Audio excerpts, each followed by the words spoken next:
சந்தையில சுத்துறிய எதுக்கு? நீயும் தொள்ளு விட்டு பார்த்துடணும் அதுக்காக.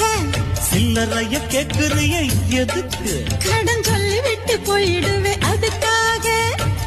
என் ஆட்டமா ஏழக்கெல்லாம் ரேட்டு ரொம்ப ஜாஸ்தி தான். எல்லாத்தையும் இங்கே விட்டா சோறு தண்ணி நாஸ்தி தான்.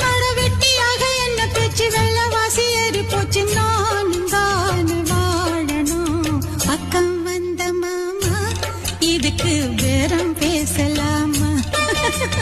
பாக்கு பாய போட்டு படிப்பேன் பயாஸ்கோப்பு பாட்டு.